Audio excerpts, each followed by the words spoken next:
Namaste, and welcome to our continuing series on Savitri with our beloved Ranga. Today we enter a new canto, Book 1, Canto 4, The Secret Knowledge. On a height he stood that looked towards greater heights. Our early approaches to the infinite are sunrise splendors on a marvelous verge, while lingers yet unseen the glorious sun. What now we see is a shadow of what must come.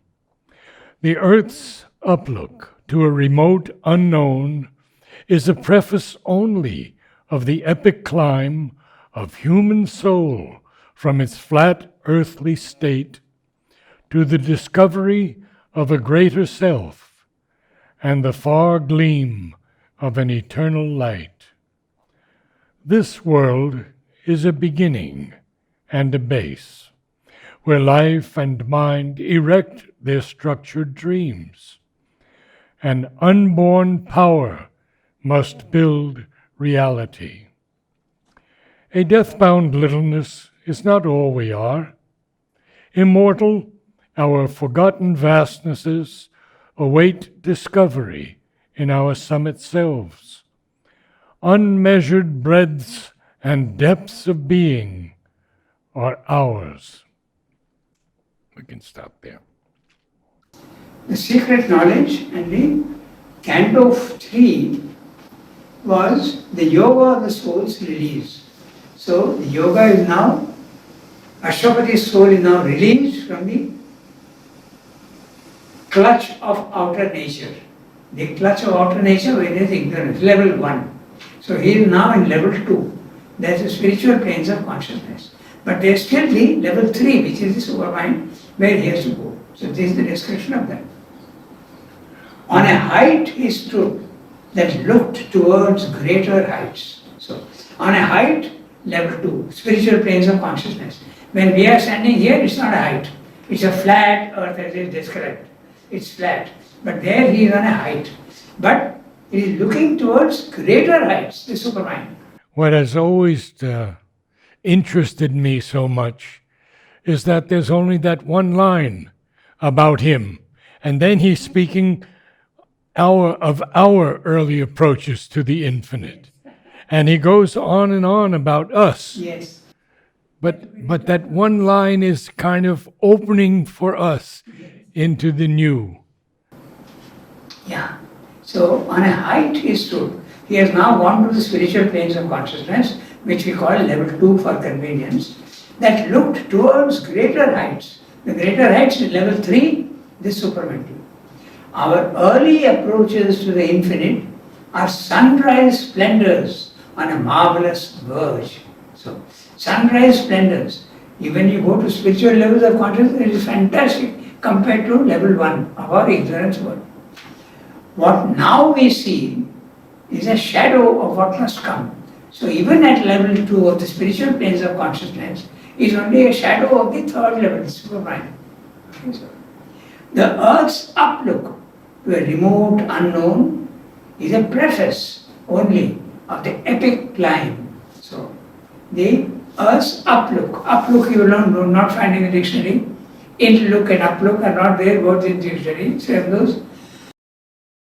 He has coined them. But it is so clear what he means that there is no question of doubting or challenging him. Uplook and inlook. He uses both the words. To a remote unknown. The remote unknown is a supermind.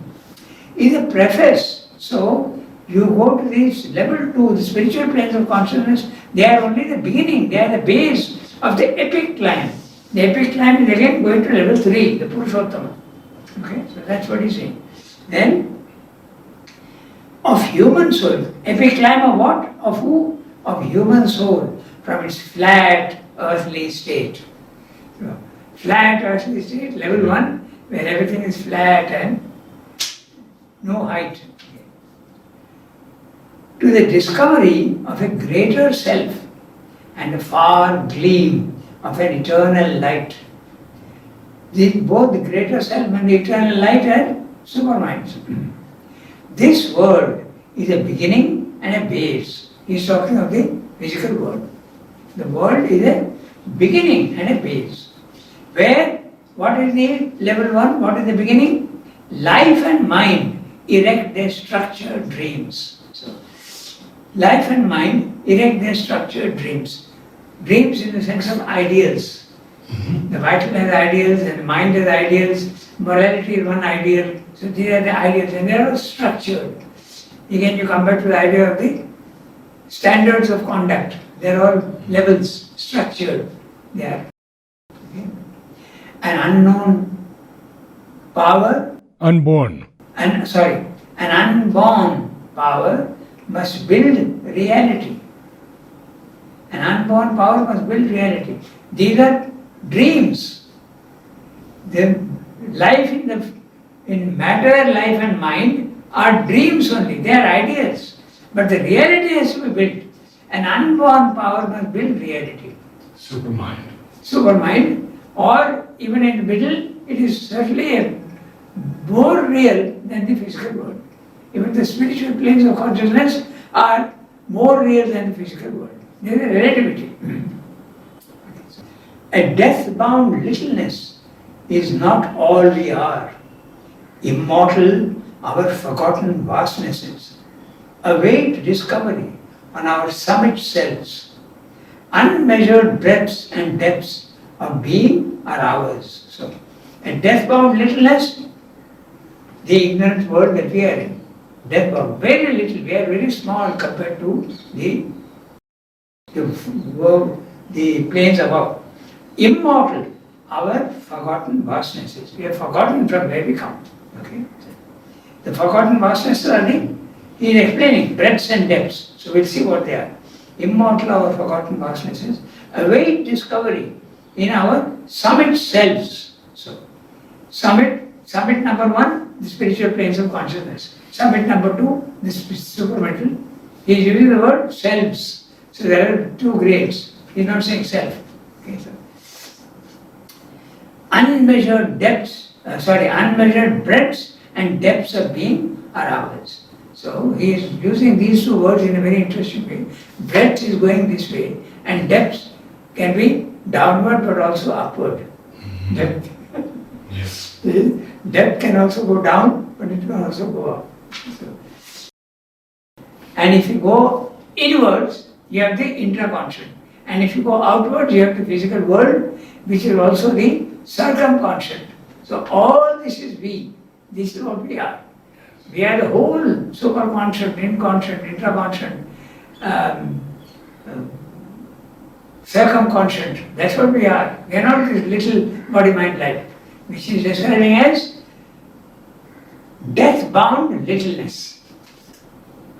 So we have to discover what we really are by going inwards and upwards. Akin to the ineffable secrecy, mystic, eternal in unrealized time, neighbors of heaven are nature's altitudes. To these high-peaked dominions sealed to our search, too far from surface nature's postal routes, too lofty for our mortal lives to breathe, deep in us a forgotten kinship points, and a faint voice of ecstasy and prayer calls to those lucent lost immensities.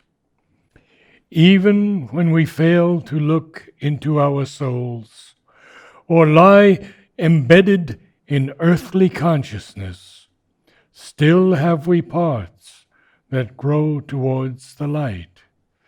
Yet are there luminous tracts and heavens serene, and Eldorados of splendor and ecstasy, and temples to the Godhead none can see.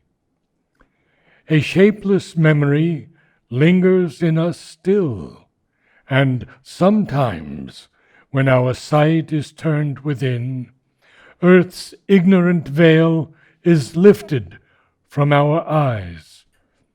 There is a short, miraculous escape. This narrow fringe of clamped experience we leave behind, meted to us as life, our little walks, our insufficient reach. Our souls can visit in great lonely hours still regions of imperishable light, all-seeing eagle peaks of silent power, and moon-flame oceans of swift, fathomless bliss, and calm immensities of spirit space. Akin, that means related to the ineffable secrecy. What is the ineffable secrecy? That we are really divine. That's the secrecy. But cannot put it to words. Mystic, eternal in unrealized time. In time which is unrealized, that means beyond our time. Unrealized time is the eternity, the timelessness. He is putting in different words because of poetry. Eternal in unrealized time, neighbors of heaven are nature's altitudes. So, nature's altitudes, mind. Mind is nature's altitude. Nature is body, mind, life. And the highest is nature's altitude. But these regions which we do not know, these forgotten vastnesses, are neighbors. They are very close to us. Okay, so that's what he's saying. Of heaven are nature's altitudes. To these high-peaked dominions, sealed to our search, they may be neighbors, but they are sealed to our search. Not easy to silence your mind and go to these mountain peaks, which is a self. Too far from surface nature's postal routes. One word he has used to give an image. The postman can go only to a certain distance. So you can't go there with your post. You have to leave the post and go beyond the postal routes. Too lofty for our mortal lives to breathe, deep in us a forgotten kinship points, and a faint voice of ecstasy and prayer calls to those lucent lost immensities. Deep in us, a forgotten kinship points, and a faint voice of ecstasy and prayer is probably referring to the psychic being, which aspires, and it is calling to those lucent lost immensities. Even when we fail to look into our souls, or lie embedded in earthly consciousness, even when you are in the physical consciousness and not aware of your soul, there is a progress still goes on in the inner being. That's what he's saying. Yoga can proceed when your soul is ready, but you are not doing yoga in the physical world. Still there is inner progress that goes on, which you realize after you get the experience either of the self or the self or the soul. Oh, there was a progress going on even when I was not conscious of it. That's what it means. And that next line is so important. That's right. Still have we parts. Have we parts that grow towards the light? That's exactly what he's saying. That even when you are not conscious, you're doing yoga, the inner being is progressing, provided the soul is awake inside. Gives a lot of hope. Yes, absolutely. Yet are there luminous tracts and heavens serene and Eldorados of splendor and ecstasy. Eldorados, legendary lands of gold. That's the Eldorado. So these are lands legendary. For us legendary because we are not realized them. But they are all gold. They are gold there. It's from the Spanish word. Yeah. El Dorado. Yeah. The gold. D'or. In French also you have d'or. Or gold. And temples to the Godhead none can see. So these are planes of consciousness where you are not allowed to go unless you awake and go there. They are out of reach. They are not within our postal routes. Okay, so and when we are embedded, rather embedded in our yes. consciousness. Embedded. That means stuck in our body. Yeah. We are conscious of our body, but not the other planes of consciousness. And temples to the Godhead none can see. Now this next passage is selected by Mother for painting and music. 1, 2, 3, 4. A shapeless memory lingers in us still. This is the psychic being in you which has experienced and remembers all your past lives, but it is a shapeless memory. It's not a sharp memory which you remember. A shapeless memory is a faint memory in the background. But a memory which is sharp will not be shapeless, it will be clear with features.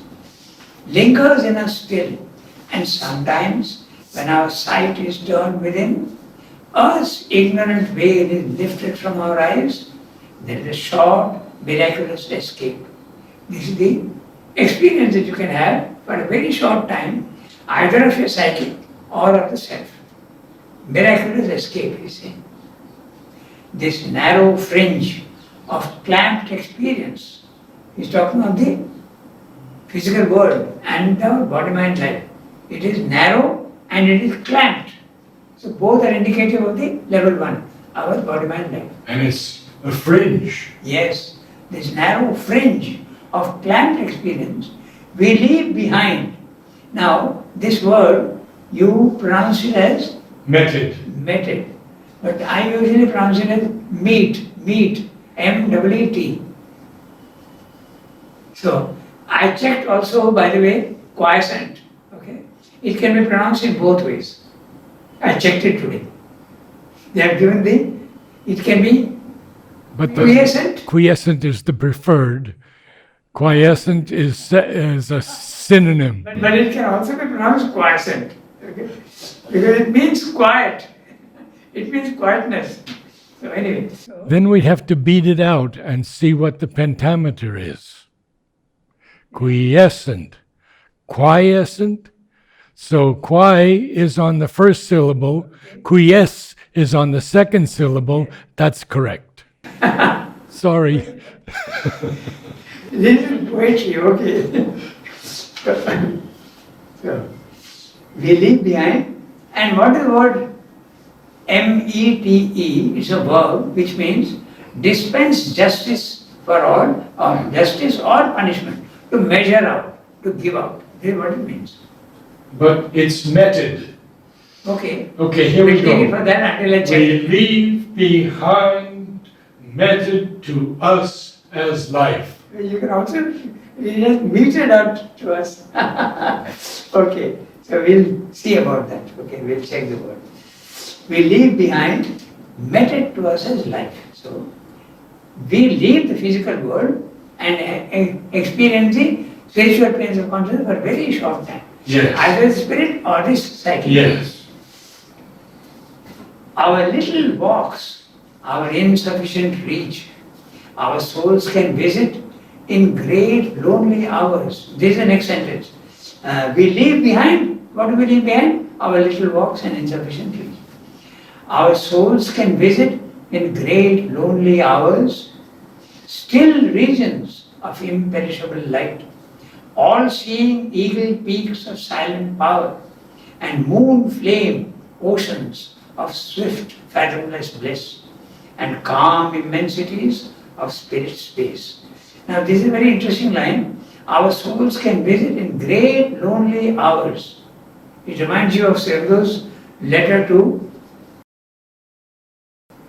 Motilal Roy, where he's saying, I was in Param Brahman consciousness for several hours. So this is an echo of that.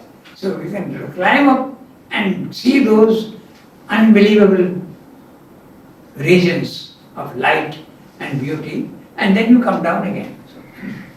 So that's what he's talking about. Still regions of imperishable light, all-seeing eagle peaks of sunlit power. Eagle peaks is suggestive of the height. Okay, so, and moon flame oceans of swift, fathomless bliss. The moon is usually associated with bliss. Moon and nectar and soma. These are all related to moon. So moon flame, oceans of swift, fathomless bliss. Okay. And calm immensities of spirit space. These are what you can experience. This also, the second passage, Mother has marked out for painting and music. Beginning with our souls can visit, calm immensities of spirit space. We read the next. In the unfolding process of the self, sometimes the inexpressible mystery elects a human vessel of descent. A breath comes down from a supernal air, a presence is born, a guiding light awakes, a stillness falls upon the instruments, fixed, motionless, like a marble monument, stone calm, the body is a pedestal, supporting a figure of eternal peace. Or a revealing force sweeps blazing in out of some vast, superior continent. Knowledge breaks through, trailing its radiant seas, and nature trembles with the power, the flame.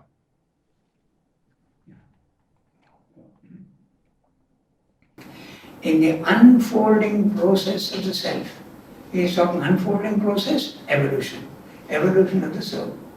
Sometimes the inexpressible mystery elects a human vessel of descent. So it decides to see who is capable of coming down and descend into him. Sometimes the inexpressible mystery elects a human vessel of descent. A breath comes down from a supernal air. A presence is born. A guiding light awakes. They are all experiences that people can have. Okay? You can feel a presence, or you can feel a guiding light, okay, that is guiding you through life. A stillness falls upon the instruments. Instruments, body, mind, life. Fixed sometimes like a marble monument. Stone calm, the body is a pedestal, supporting a figure of eternal peace. You had the word sometimes. Yes. And I have the word motionless. Yes, I saw that. Yeah. I think it's in the newer edition is motionless. Yeah, it's the old edition. Right. They have written it as sometimes. And you have motionless. Because it is fixed and it is motionless. Yeah. Good. CWSA. So, these lines are there, it's very interesting. Okay. It is a presence is born, a guiding light awakes. Now he is talking of peace. A stillness falls upon the instruments, body, mind, life. Fixed sometimes like a marble monument. Stone calm, the body is a pedestal, supporting a figure of eternal peace. There is the experience of peace. When it comes down into you, you feel yourself like a stone. There are many descriptions in the letters. There people are feeling themselves like a stone. That's why marble monument. You are absolutely, and sometimes you wonder even how you are breathing. I am just a stone. How am I breathing? How breathing means there is a movement in the body, but there is no movement possible. I am absolutely like a stone. This is one experience of peace. But while discussing with somebody else, he told me that peace can come in another way also. His experience was peace was cold. Cold. Ice cold. Ice cold. That's right. So he told me that I felt an ice cold feeling in me. So there is one way of peace and the other way is stone. You feel like a stone. Okay. Stone calm, the body is pedestal, supporting a figure of eternal peace. Or a revealing force sweeps blazing in out of some vast superior continent. The vast superior continent is universal nature, where the energy is there tremendous and comes into the individual. And sometimes you are not able to bear it. So you have to prepare yourself for it. And the Hatha Yogin and the Raj Yogin do exactly that. They do asanas and pranayama to be able to bear the incoming rush of energy. Okay, that's what they do. Knowledge breaks through, trailing its radiant seas, and nature trembles with the power, the flame. Now this line is very interesting. Knowledge breaks through, trailing its radiant seas. Okay, you have in Wordsworth here very similar word is there. He says, "From God we come, trailing clouds of glory." So very similar. Trailing its radiant sea. And nature trembles with the power, the flame. Read the next one, no? A greater personality sometimes possesses us, which yet we know is ours. Or we adore the master of our souls. Then the small bodily ego thins and falls, no more insisting on its separate self, losing the punctilio of its separate birth. It leaves us one with nature and with God. In moments when the inner lamps are lit and the life's cherished guests are left outside, our spirit sits alone and speaks to its gulfs. A wider consciousness opens then its doors. Invading from spiritual silences, a ray of the timeless glory stoops a while to commune with our seized, illumined clay, and leaves its huge white stamp upon our lives. We'll stop there for a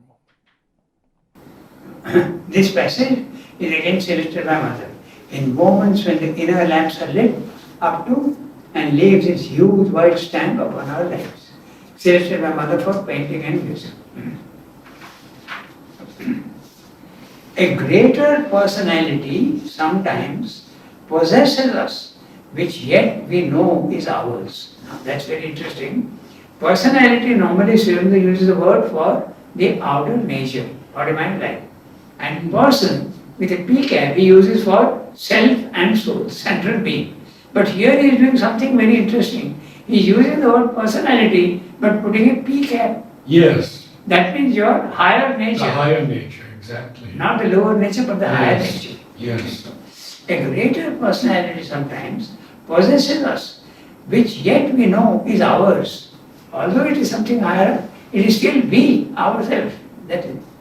Or we adore the master of our souls. Okay?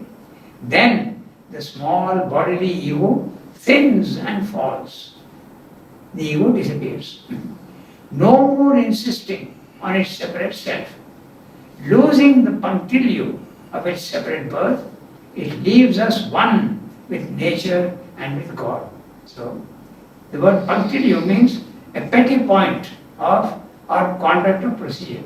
It also means punctilious. Punctilious means also a great attention paid to detail of behavior or procedure. So it's a smallness, punctilio. Losing the punctilio of its separate birth. So the ego goes away and you are not now, you become losing separate birth means you are in the cosmic consciousness. That's what it means. It leaves us one with nature and with God. Nothing could be more clear that you are in a cosmic consciousness. So this it leaves us one with nature and with God also is again very interesting. Srivendra has quoted a poem of Wordsworth in synthesis. Okay? And it is experiencing of this self. It's a very interesting one. Very small. A slumber with my spirit. Yes, I've seen it in the future poetry. He quotes it there. He quotes it very often because it's the experience of the self. Okay? A slumber did my spirit seal. I had no human fears. She seemed a thing that could not feel the touch of earthly years. No motion has she now, no force. She neither hears nor sees, rolled round in earth's diurnal course with rocks and stones and trees. So, there is a perfect description of the self. She neither hears nor sees. She is only witness. Okay? Yes. Very clear. And you have lost the touch of earthly ears. You are outside the earthly ears. She sees that thing that could not feel. You are outside, and now nothing from the physical world is affecting you. The description is absolutely perfect for yourself. So the Swami has quoted that. You become one with rocks and stones and trees. One leaves us one with nature and with God. That's why this poem is relevant. Then this famous passage which everybody likes very much. Oh, yes. In moments when the inner lamps are lit and life's cherished guests are left outside. So what are life's cherished guests? Desires, sense objects. These are all cherished guests. We value these things very much. So they are left outside. They are not at all now bothering us. Our spirit sits alone and speaks to its gulfs. A wider consciousness opens then its doors, invading from spiritual silences. A ray of the timeless glory stoops a while to commune with our seized, illumined clay. Now that's interesting because it's clay, but it's illuminating its light. Yes. Okay? So, and leaves its huge, illumined clay, and leaves its huge white stamp upon our lives. So, note the poetic part of it, and leaves its huge iambic, two iambics, but white stamp, two stressed syllables, giving you the idea of the huge. Okay, so even the words are onomatopoeic. Yes. Huge white stamp upon our lives. In the oblivious field of mortal mind, revealed to the closed prophet eyes of trance, or in some deep internal solitude, witnessed by a strange, immaterial sense, the signals of eternity appear. The truth mind could not know unveils its face. We hear what mortal ears have never heard.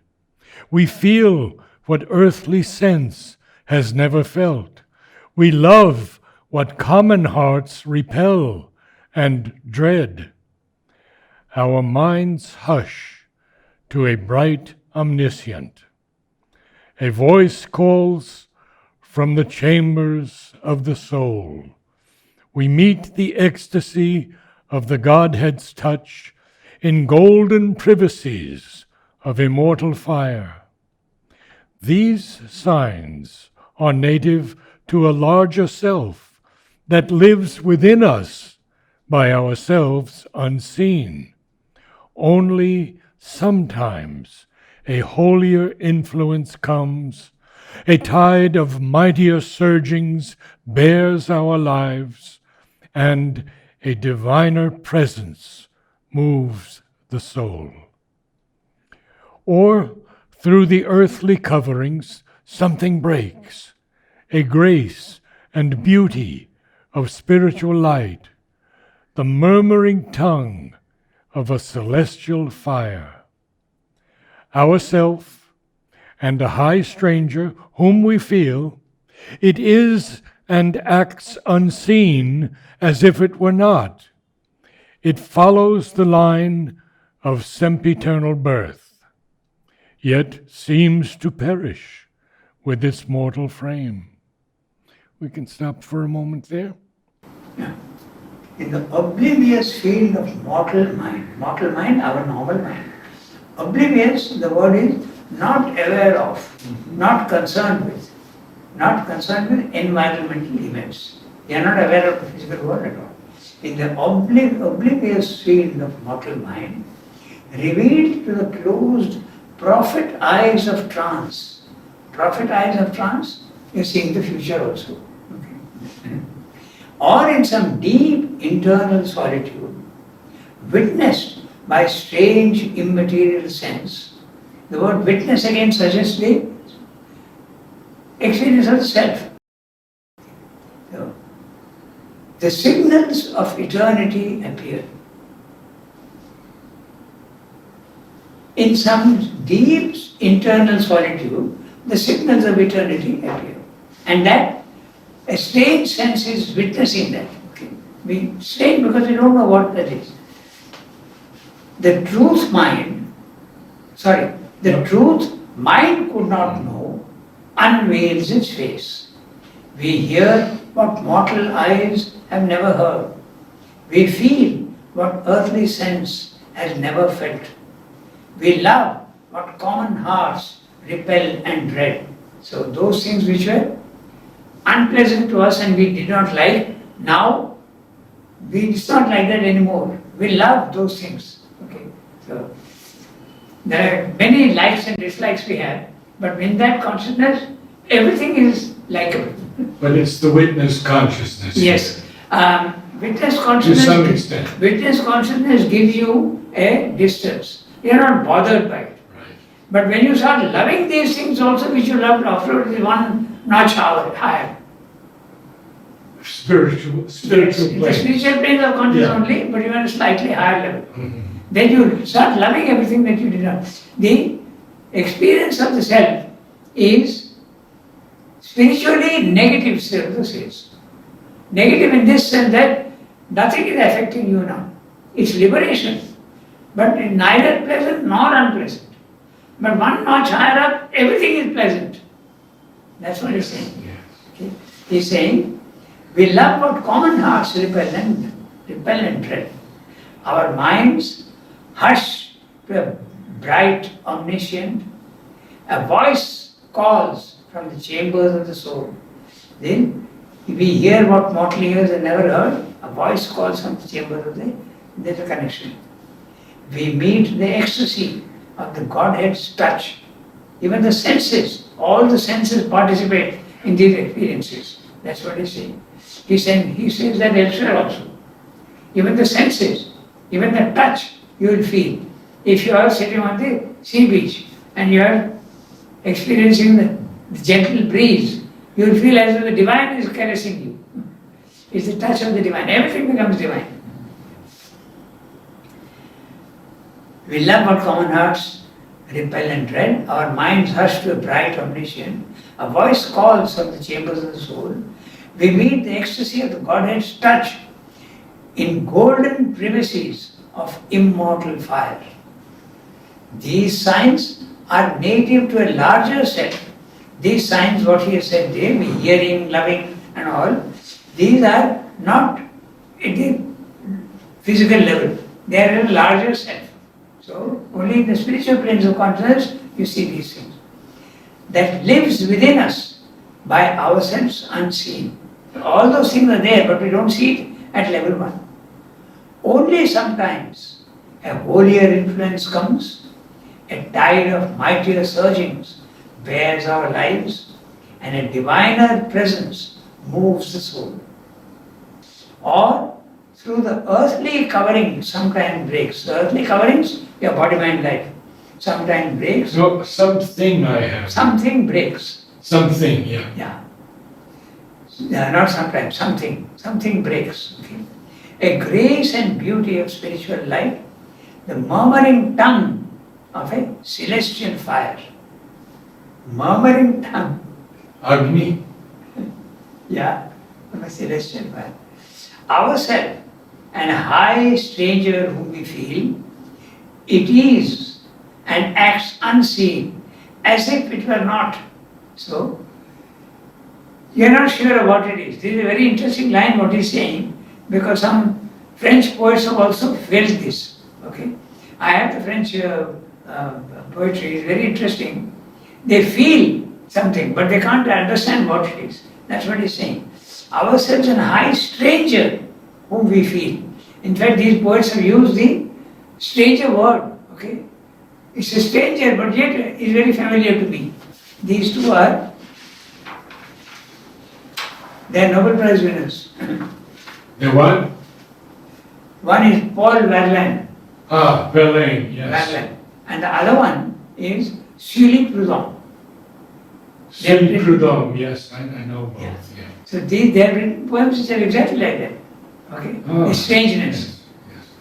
But Something familiar and yet strange. so this line is a little complex because it's ourself Yes. and a high stranger whom we feel. Is it not the divine presence? And these two poems express exactly that. Mm-hmm. It is mine, but yet it is stranger. Ourselves and a high stranger whom we feel, it is an act unseen, as if it were not. It follows the line of sempiternal birth. So, sempiternal birth, your past lives. Yes. So, yet seems to perish with its mortal frame. Assured of the apocalypse to be, it reckons not the moments and the hours. Great, patient, calm, it sees the centuries pass, awaiting the slow miracle of our change in the sure, deliberate process of world force and the long march of all-revealing time. It is the origin and the master clue, a silence overhead, an inner voice, a living image seated in the heart, an unwalled wideness, and a fathomless point. The truth of all these cryptic shows in space, the real towards which our strivings move, the secret, grandiose meaning of our lives. A treasure of honey in the combs of God, a splendor burning in a tenebrous cloak.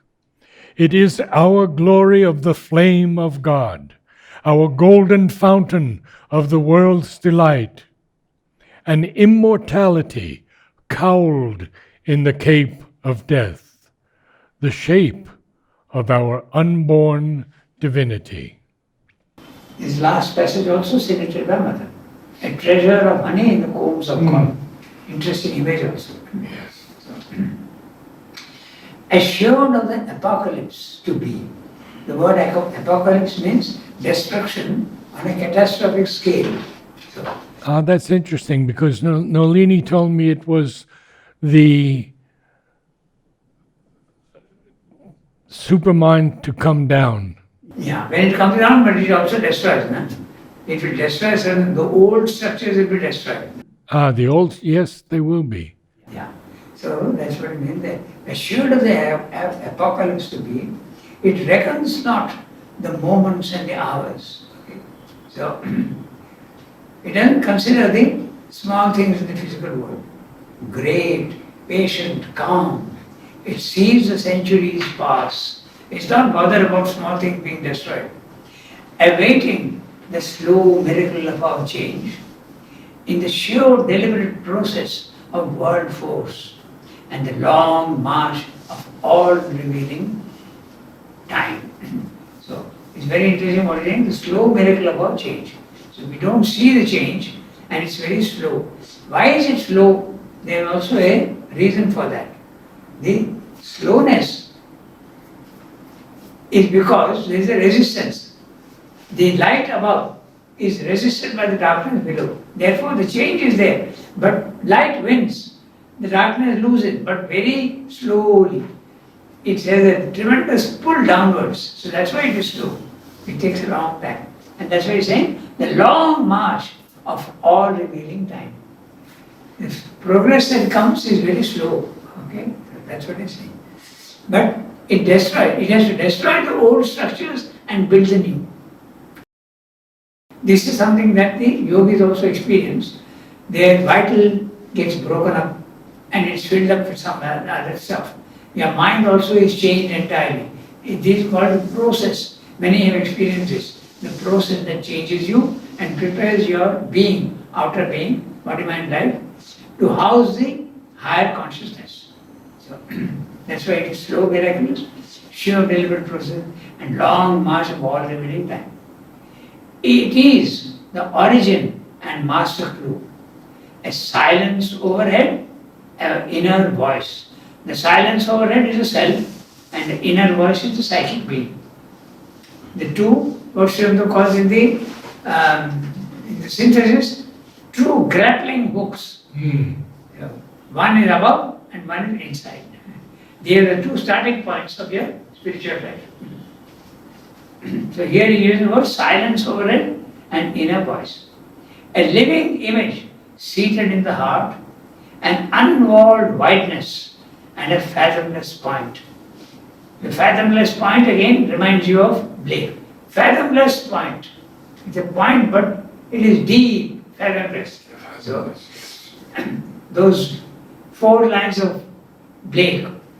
To see a world in a grain of sand and heaven in a wild flower. Hold infinity in the palm of your hand and eternity in an hour. So the infinity and the finite are related. They are very much related to each other. That's what I mean by fathomless point. The point, but it's fathomless, deep. The truth of all these cryptic shows in space. So, what are these shows? They forms in the physical world. And they are cryptic. You see only the outer, but deep inside, there is a hidden presence of the divine. The truth of all these cryptic shows in space, the real towards which our strivings move, the secret grandiose meaning of our lives. In everything, the divine presence is there. And then show, he is using the word show. Show is appearance. He also uses the word appearance. So they are the forms in the physical world. It's only a show. It's not the real, it's an appearance only. He uses the word appearance and here he uses the word show. Okay? But it is cryptic. There's something deep inside there. And the truth is there of all these cryptic shows in space, and it's the real towards which our striving move. The secret grandiose meaning of our lives. In everything the divine is there and we have to find. Now these lines are again selected by Mother for painting. A treasure of honey in the combs of God. In other words, in everything in the physical world, there is a honey which you have to taste. This is in Life Divine, the 2 chapters, delight of existence the problem, delight of existence the solution. So, in everything is hidden the rasa, the nectar is hidden. So this line reminds you of that. Soma. Soma, yes. Everything. Essence you go to, you will feel the treasure of honey in the combs of God. A splendor burning in a tenebrous cloak. So again, you can see tenebrous cloak, but there is a fire inside. The divine presence in everything. Okay? A splendor burning in a tenebrous cloak. Tenebrous cloak is our body-mind life. It is our glory of the flame of God. Our golden fountain of the world's delight. And immortality cowled in the cave of death. Now the cowl is a monk's large hood which covers half of his face. And the cape of death. Cape is a sleeveless short cloak. Okay, so this is again, he is telling you that even when death is there, there is immortality inside the two. Again, he is referring to the divine presence everywhere. And immortality cowled in the cape of death, the shape of our unborn divinity. It guards for us our fate in depths within, where sleeps the eternal seed of transient things. Always we bear in us a magic key, concealed in life's hermetic envelope. A burning witness in the sanctuary regards through time and the blind walls of form. A timeless light is in his hidden eyes. He sees the secret things no words can speak, and knows the goal of the unconscious world and the heart of the mystery of the journeying years. So, and he's saying that the Canto is, the title is the secret knowledge. So now he is getting the secret knowledge of the everything. The last two lines are very, very conscious. Knows the goal of unconscious life, unconscious world. There doesn't seem to be any goal, but now he has discovered that there is an evolution and slowly the divine is manifesting himself here. So the goal of the unconscious world is the evolution going upwards, and the heart of the mystery of the journeying years. The journeying years, evolution in time. So that's what he's saying.